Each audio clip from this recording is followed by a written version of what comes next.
Welcome to the problem solving class of Engineering Mechanics ESME 301. In our last lecture,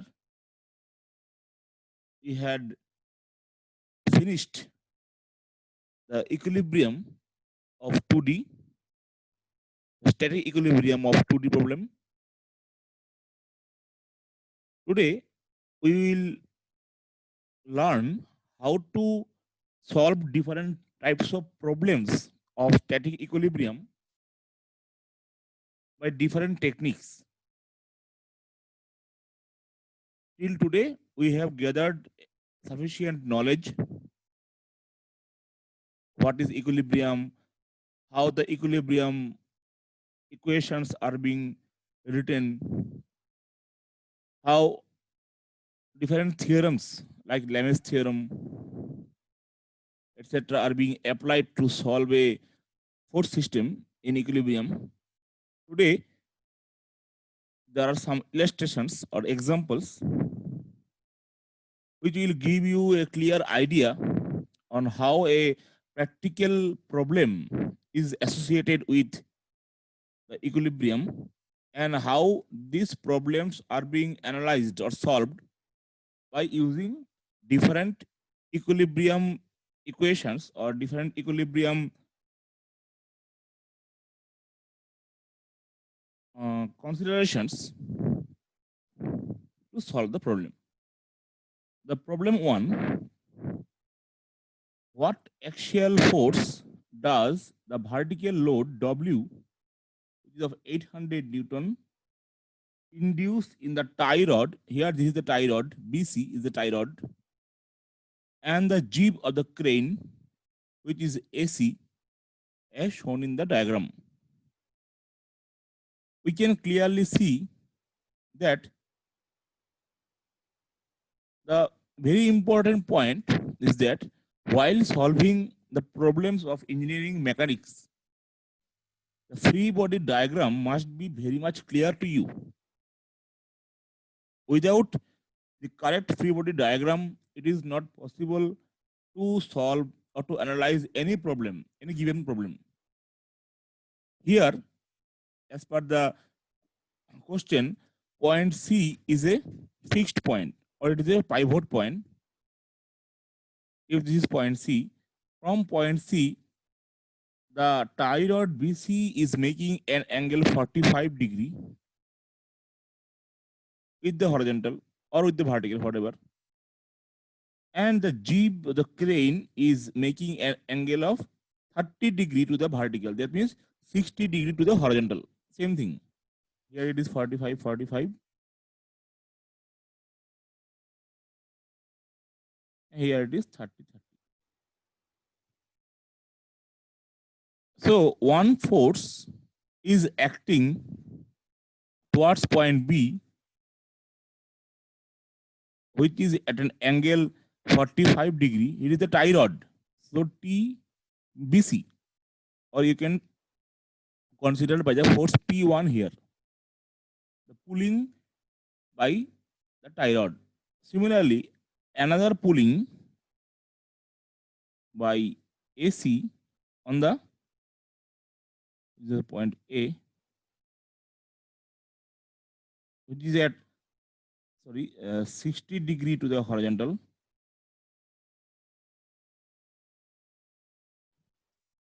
This is a P2, and the weight will pass through point C, where the load, the mass is being hanged. So the W is given 800. So this is the free body diagram of this, because we know that while drawing the free body diagram, we cannot draw any joint or any support. Only the active and reactive forces will come, and all the forces with their magnitude and direction must be shown. That means if there is any angle, if there is any orientation, their direction, their orientation, angle, everything has to be shown. Now, this is a three-force system, P1, P2, and W. And we have seen then these three forces P1, P2, and W are here coplanar. They're lying in same plane, and also they are concurrent about point C. So we know for three coplanar concurrent forces, we can use Lem's theorem. So we can use Lem's theorem, but without Lem's theorem also, this problem can be solved. Now we can clearly see that if the direction of P1 is downward, P2 is downward, W is also downward. So it is not possible to to for the entire system or the point C to be in equilibrium. That's why we are sure that either P1 or P2 or both of P1 and P2 must be opposite. Now, what is the concept here? There is a tie rod and there is a jib crane. Now, the tie rod, that means a rod which is tying with the pivot point so that the load is being shared. In this case, the BC after this at this point C is trying to take the load of the weight W, which is 800 Newton. And the jib crane is also making angle. So if we think that the direction of P1 and P2 both are this way, so we will get a negative sign, no problem.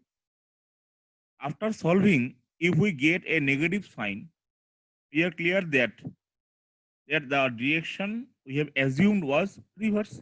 Simply by using the Lem's theorem, that P1, if you take P1, the angle must be between P2 and W, this one, okay, which is 150 degree, you can see. So P1 by sine of 150 degree, P2 by sine of these two, P1 and W. When you are taking P2, it should be the angle between P1 and W, and this angle is 45 degree.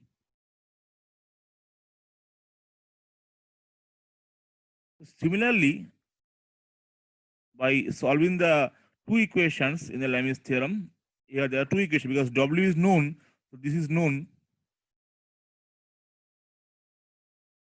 and these two are unknown. So first we will use this one to be equated with this one, and in the second equation, the second term will be equated to this one. Okay. This way, we will find both the unknown P1 and P2. So this is the minimum value of P1 and P2 in order to keep the system in equilibrium. Clear? And here we have used Lem's theorem. But without Lem's theorem, also this problem can be solved. We'll see later on. Another very important problem, the extremities A and D of a light inextensible string ABCD. It is a light. Light means what? Light means the net weight of the string. The net weight of the string is neglected. That's why it is given light. These are the hints. No one will tell you in the exam hall that take the weight to be 0. Okay, you have to understand from the question given itself. Are tied on 2 points in the same horizontal line. 2 points. One is point A, another is point D. One is tied at point A, the wall, and point D, the wall, or any fixed point. 2 fixed points A and D. Weights W and 3W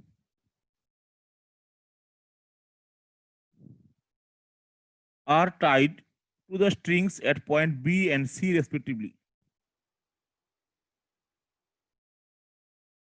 If AB and CD makes an angle 60 degree and 30° with the vertical respectively, show that BC is horizontal and find the tensions in the different parts of string. That means what is the tension in AB, which is T1, what is the tension in BC, which is T2, and what is the tension in CD, that is T3. So the first objective is to find T1, T2, and T3. And the second objective is you have to show that BC is horizontal. If BC is horizontal, we can prove. So what to prove actually? Angle theta is 0°. Sorry, 90°. So you have to prove that the angle theta is 90°. So these two are the we are to prove. Okay. So okay. So let us see. Take any point say B.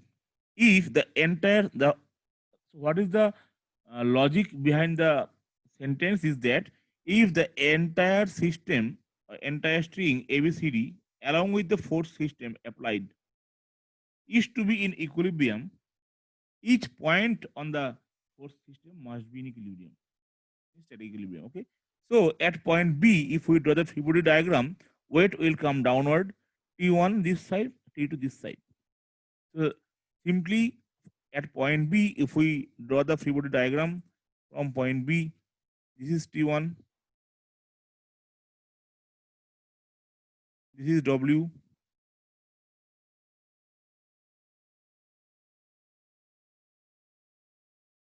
and this is T2. This T2, we don't know whether it is horizontal or not, but we can assume this is T2 with an angle theta with the W. So the angle between these two is theta. The angle between this is 60°, so this will be 120°, and from 360 minus 120 minus theta, we can find this angle. That means 240 minus theta. This angle is 240° minus theta. So if we use the Lem's theorem, so again, three coplanar and concurrent force system, we can use Lem's theorem. W is known here because it is given in the term of W. What is only one unknown is theta. But still, we don't know what is theta. Similarly, we can put for point C. So one force is T2, another force is T3, another force is 3W, the weight. So again, the three force T2, T3, and weight 3W, they are coplanar and concurrent. Again, you can use Lem's theorem for point C. So the first one is for point B, this is for point B, this is for point C. If we equate these two, we will find a expression like this. You have to break sign A plus B and sign A minus B. If you break it, only one unknown, which is theta. Theta is the only variable. So we can find, after solving this, that theta is equal to 90°. Now, if theta is 90, so we can put the values here. Theta 90. So T1 by sin 90, that is 1. T2 by this, W by this. If theta is known, so this is known now. W is given, this is known now. So this is known, this is known. We can find T1 and T2. So we can find T1 and T2 from the expression of equilibrium from point B. Similarly, from the equilibrium of point C, we can find T2 and T3. Same T2 for B and C. So we can find T3 from the equilibrium of this. We can find either from B or from C. And this we have to find out from the equilibrium equation of point C. In this way, by using Lem's theorem, we can solve the equilibrium equations and we can find the unknowns or the unknown variables or the unknown forces in the entire force system if it is a three coplanar and concurrent forces.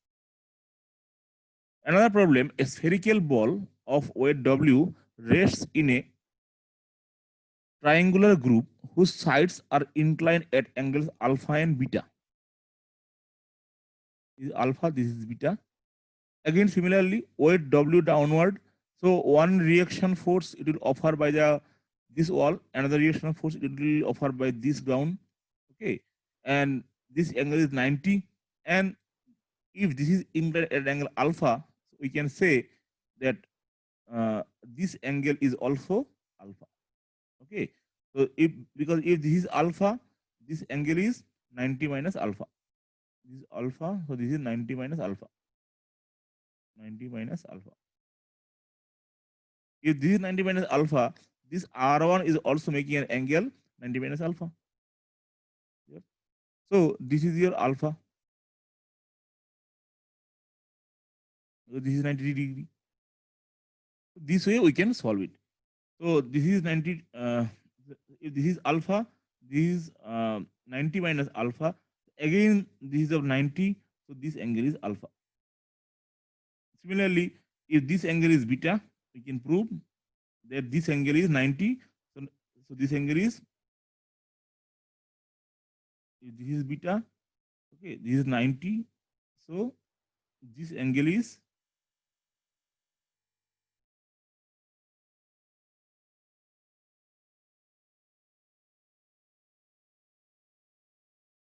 sorry, this is beta. So this is 90 minus beta. Again, so this angle is beta. So this angle is alpha, and this angle is beta. So alpha plus beta. Okay. So this is 180. So this angle will be 180 minus alpha plus beta. This angle 180 minus of alpha plus beta. Again, if this angle is alpha plus beta, so this angle will also be alpha plus beta.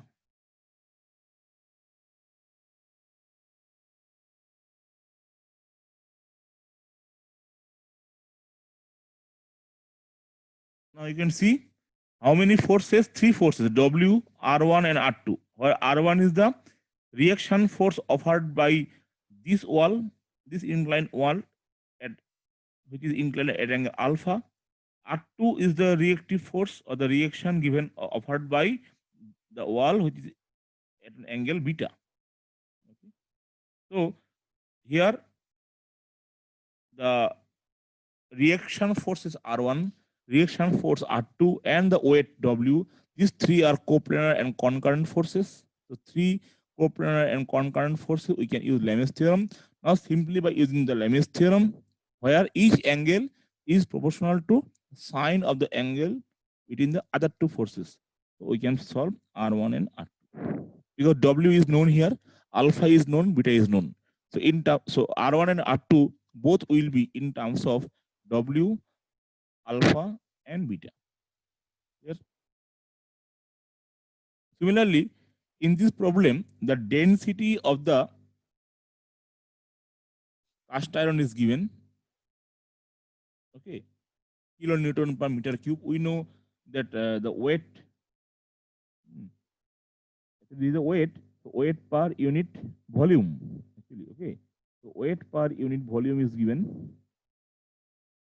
Now, this 72 kilonewton per meter cube is given. So what is the weight of the sphere?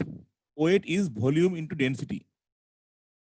Okay, actually this is not weight, this is actually mass, okay, whatever, because it is given the weight per volume. So I can say volume of the sphere into weight per volume. Instead of density, I can say weight per volume, because there is no mass. Weight per volume. Instead of density, the better term is weight per volume. So what is the volume? 4 by 3 pi r cube for a sphere into this one. So this is the weight of the sphere. All we have to convert into SI unit. Okay, the unit are not same. There is a huge mistake. Now the problem is that since there is no friction, so The frictional force we cannot, or we are not assuming. And the only reaction force offered by any plane or any point of contact is nothing but the normal reaction. Here, so again, this is the wheel, the weight is W. Say this plane is offering a reaction force R1. It is as same as the earlier problem. This plane is offering at a reaction of RB, which is at an angle 30 degree. So this angle is 60, and this angle is actually 30 because this is inclined at an angle. The plane is inclined at an angle of 30 degree, and here the plane was inclined at an angle of 60 degree. Now, if this is 30, this is also 30. If this is 60, so this is also 60. If this is 30, this is also 60. Okay. And if this is 30, this is also 30. So if this is 30, this is 30, this is 60, so this is 60. Okay. So solve by using the Lem's theorem. Three forces coplanar concurrent. So W by what is the force here? You can find out. Okay. Alpha is given, beta is given. Okay. So if you take this, so this angle will be 90 degree, of course, because one is 60, one is 30. The sum is 90 degrees. So W by sine 90. W is known. Okay, the weight is known here, 1017.9 Newton. Okay, angle is known, it is 1. So it is equal to W, it is known. So alpha is known. What is the alpha? 30 degree. So RA by sine of 150 degree, it is 60 degree. So sine of 120 degree.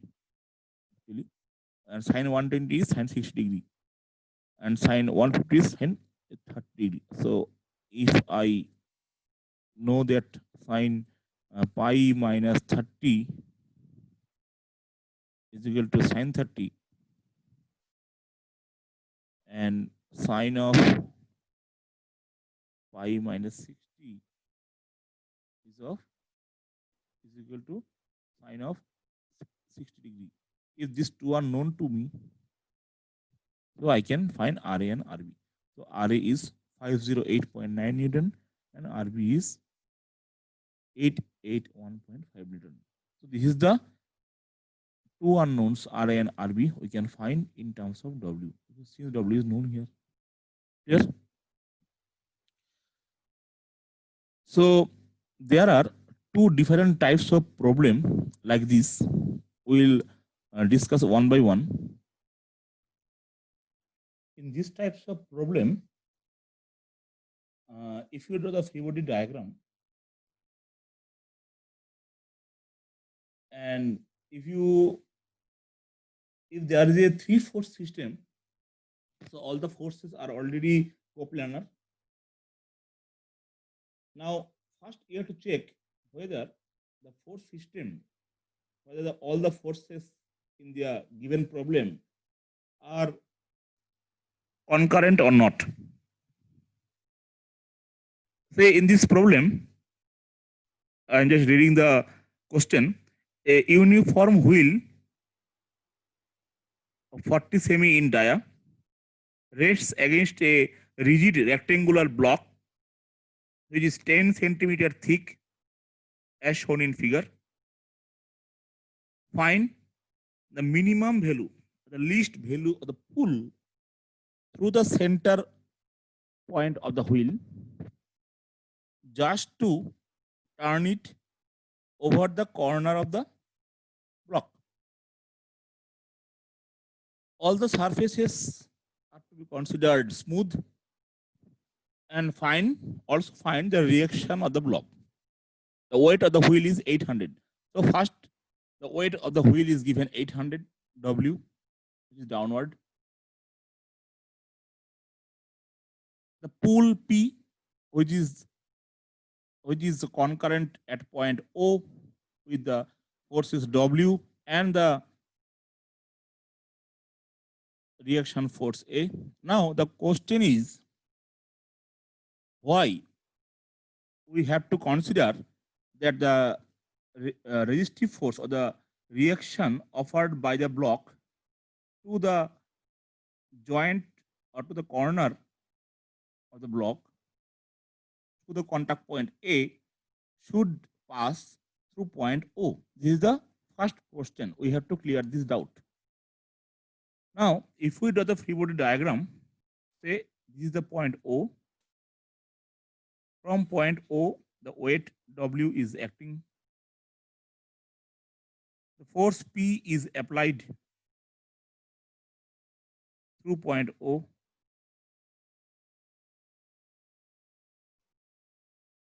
And here the reaction offered by the wall RA should pass through O. Now, who has given us this authority or permission, or what is the logic that we can clearly say that RA, the reaction by the block to the wheel through A, will also pass through point O.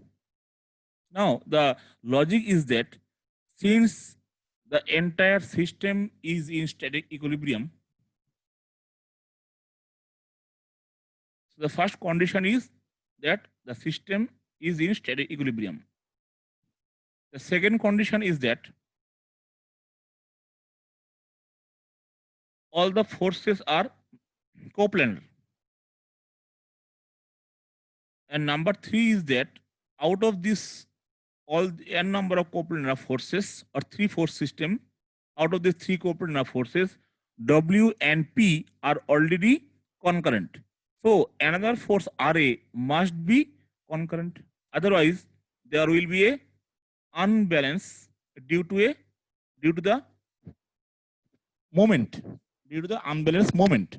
So RA must be concurrent, because we know if a n number of forces are concurrent and coplanar, so the moment balance, that is the sum of the moment about a point zero, they should not be considered because already the moment is balanced, because there is no unbalanced moment. So for 2D, either we can use simply the law of equilibrium, that is sigma fx0 and sigma fy0, or if there is a three coplanar concurrent force system, so we can assume that Lenz's theorem is valid. Say upward positive for y, say right side positive for x. We can assume this. Or we can use Lenz's theorem. Now you can see, so we are sure that RA will pass through point O, so that RA, P and W, these three forces are coplanar concurrent, and under the action of these three coplanar concurrent force system, the system is in static equilibrium, so Lenz's theorem is applicable. This is given 10 centimeter. Now you can see the diameter is given 40. So from point O to here, it is 20, it is 10. So the length OB is also 10. Okay, 20 minus 10. So it is 10. So OB is 10. Now if the angle is theta, or if this angle is theta, so here we have taken this angle theta. So what is cos theta? OB, this is the point B. So OB by OA. OA is the radius, which is already 20, and OB is 20 minus 10. This is 10. So half. So theta is 60 degree. If we know the angle theta is 60, we already know that this is 90. Okay, because it is to the center. So it is 60. Again, RA is the reaction force, and P is this force. So this angle is 90, 90, 180. Now, who told me that this angle is 90? Now, the question is that, sir, is there any other force here? So, why is the reaction force at point M, Rm? Now, the answer is that here Rm is actually equal to 0. Why? When this is a problem of tipping. This types of problem is called tipping, tipping of the wheel. In case of tipping, what happens when the limit of static equilibrium is established after the force P is applied? So the wheel will try to just turn over the corner A. So the wheel will lose the contact with the ground. That time, if there is no contact of any surface with the ground, so there is no reaction force, so Rm will become 0. So instead of 4-force system, this is a 3-force system. Is it clear? Now, who told us that this angle is 90? The question is that first you assume the angle to be theta. This theta is, 60 degree. Say this angle we don't know, say it is alpha. So you will get the equation in terms of alpha. Now you have to find what is the minimum value of the pull. What is the, that means you have to find what is the minimum value of P minimum. Now we know if we want to express the equation in terms of alpha, we will say the P minimum will be obtained at alpha is equal to 90 degree. This can be proved. So always remember, when the P is to be P minimum, the angle should be 90 degree with the reaction force Re. How to know it? Here, if this angle, if you can say alpha, this is 180 minus alpha. So the total angle is 60 degree. So you can find this angle. Now we can write W by sine of 180 minus alpha. That means W by sine alpha equal to Ra by sine 60 plus alpha is 60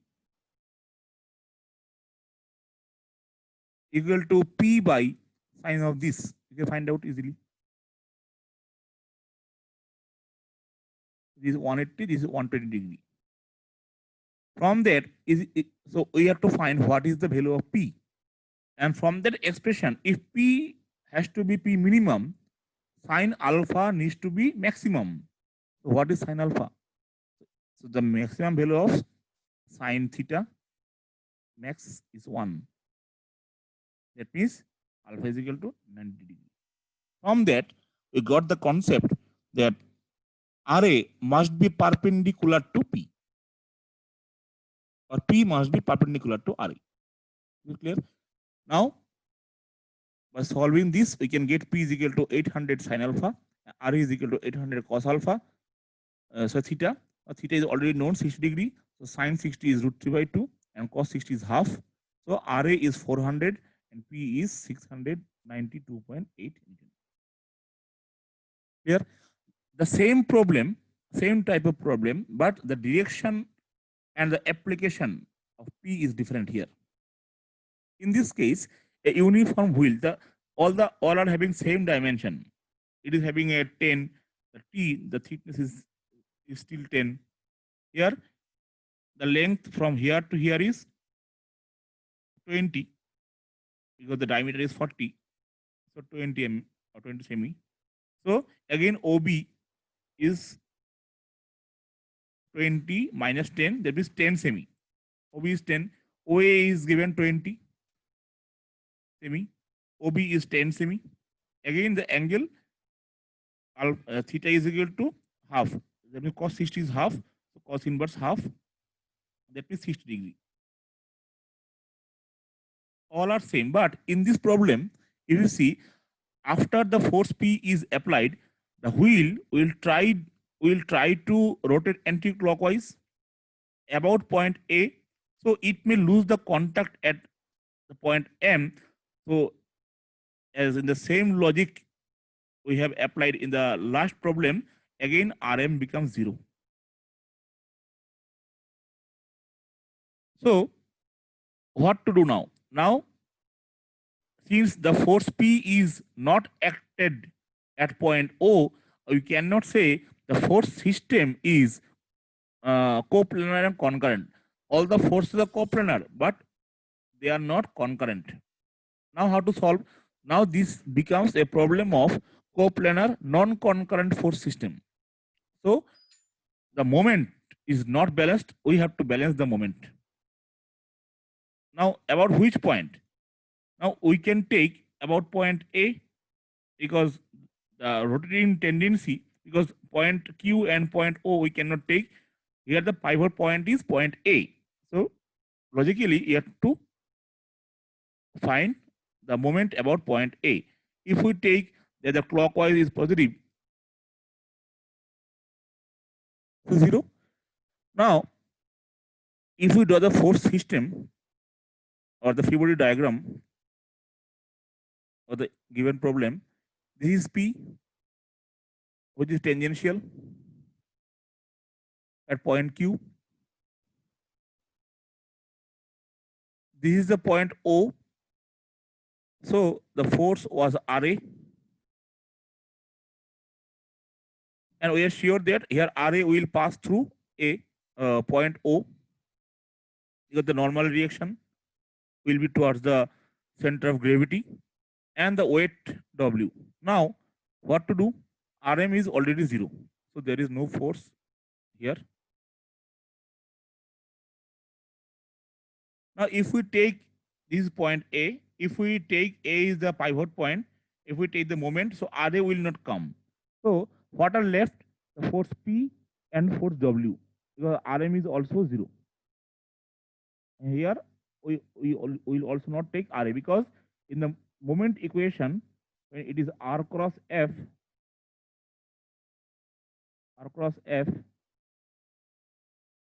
so the R becomes 0, the position vector becomes 0, because we are taking we cannot take the forces passing through the same point about which we are taking the moment equation. So here you can see what is the tendency of the P. P about point A is trying to rotate the force system anti-clockwise. So as we have taken the clockwise moment to be positive, the anti-clockwise moment will have to be negative. So P into what is the distance of the line of action of P about point A? This is the distance. Now, this distance is given by this R from Q to O. This is R. R means 20 semi, because 40 semi is dia. And OB is already, we have got 10. So R plus OB, that is 20 plus 10 is 30. So P into 30. This is the anti-clockwise moment. Plus, what is the clockwise moment? You can see about point A, W is having a clockwise moment. So W into what is the distance of line of action of W about from point A? This much. That means AB. How to find AB? We know OA, we know OB. So you can see this angle, the angle ABO is 90 degree. Okay. So I can say OA is the hypotenuse. So clearly OA square is equal to OB square plus AB square.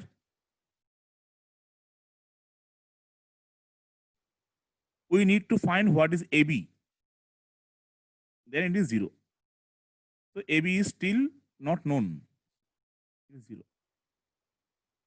So what is OA? 20. So we can write 20 square equal to what is OB? 10. So 10 square plus what is AB? Unknown. So AB square. So from there we can find what is AB.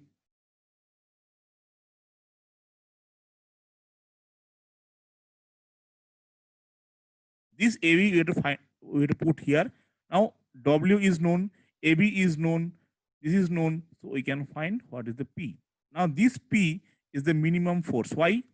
Because the whatever the value we'll get from here is the minimum value of P. Why minimum? Why it is not maximum? The logic is that whatever the value of P we'll find out, for that the net moment is zero. If P is more than that value, whatever the value we will get, if P is more than the P obtained, what is the meaning? Then the anti-clockwise moment will be more. In that case, there may be a chance of slipping or tipping. Okay. So, and this will not be a case of static equilibrium. That's why this should be actually the maximum force may be applied on the wheel in order to get the static equilibrium, or in order to prevail the static equilibrium condition.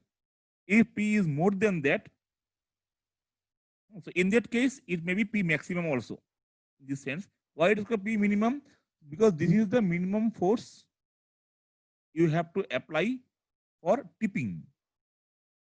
And also, in other sense, this is the maximum force that you can apply in order to keep the body in equilibrium. Is it clear? So, both the problems, this one and this one, are same, but logically they are different, because this one was the problem of three coplanar and concurrent force system, but this is the problem of three coplanar non-concurrent force system. But both the cases, the reaction force at point M by the ground is zero. Clear? Another problem, two sphere A and B having weight 100 Newton and 75 Newton respectively, with radius 75 mm. So this is O1 to P is given 75, and P to O2 is 50 mm, are placed as in a container as shown in the figure. So this is the wall, and this is another wall.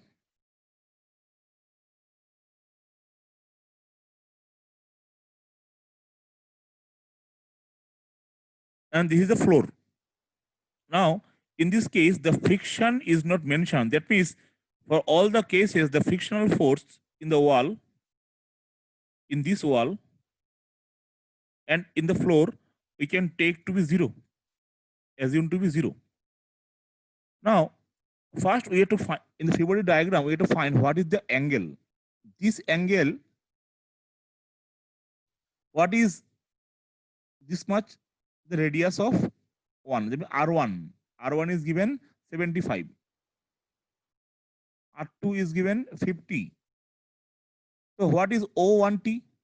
O1T is nothing but 200 minus R1 minus of R2. This is R2. This is R1. We can find this one.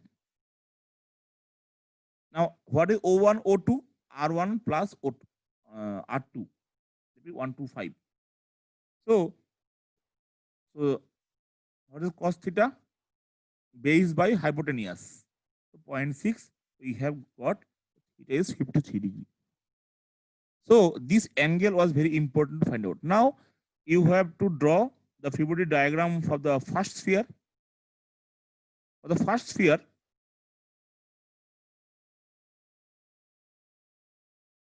they have done for the sphere B. Okay. For the second sphere, or for the sphere B, it is O2, sorry. The weight is given 75, which will be downward. Downward.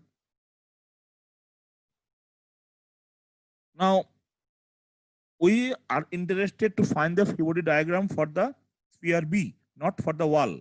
So, at point M, the reaction force should be towards M. The XY reaction, obviously, is plus X, is plus Y.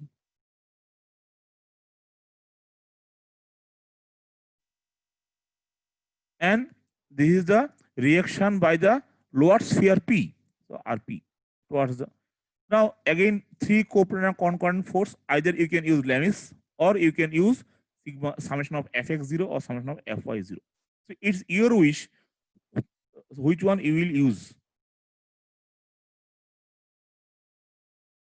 Okay, either you can use the sum of the forces along x and along y is 0, or you can use simply Lami's theorem because the weight is known. So two unknown Rm and Rp you can get because all the angle you already know.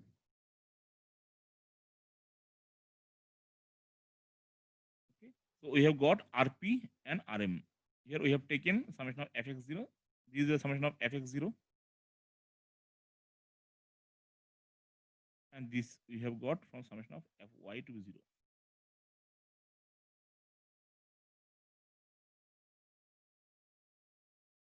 We have got Rp and Rm, two unknown. Again, for the sphere A, this is the center O1. So again, this is plus x direction.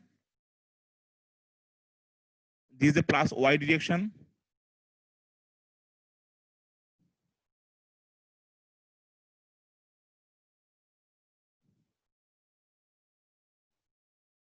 Don't show in the free body diagram like this. You can draw separately also.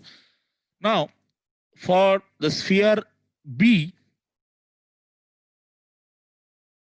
whose center was O2, since the reaction by the P was upward, because we are interested to find or to know or to draw the free body diagram for individual sphere. So what are the active forces? Weight. What are the reactive forces? By the wall, by the floor, and by other sphere. So same RP was towards the O2 here for B. For A, it is towards O1. All are same. Again, so how many force system? Now here, 4 force system because it is the floor. RS or RF, whatever you want to write, the reaction of the floor. One force RF, another force RL or RW, you can write, or wall. Another force RP, and this is a known force. So 4 force system. You cannot solve it by Lami's theorem because Lami's theorem is only for 3 coplanar and concurrent force system. So sigma Fx0, sigma Fy0, they have found out RL and RS. That means this is the normal reaction by the wall, and this is the normal reaction by the floor. Here. So today we have discussed different types of physical problems associated with the free body diagrams and the equilibrium of 2D problems. We have learned how to solve this. In our next lecture, we will again learn some few important problems of different types of equilibrium. Okay, so all the problems are basically from static equilibrium, but different problems, the in some problem you have to use Lami's. In some problem you cannot use Lami's theorem. In some problem the moment balance, the moment equation is very much required to solve the problem. In some problem no need to solve the moment, already balanced.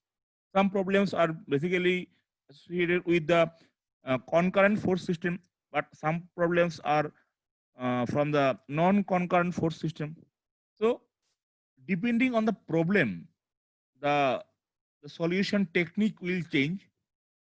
So in the next lecture, we'll also learn how to solve the problems of different types. Okay, thank you.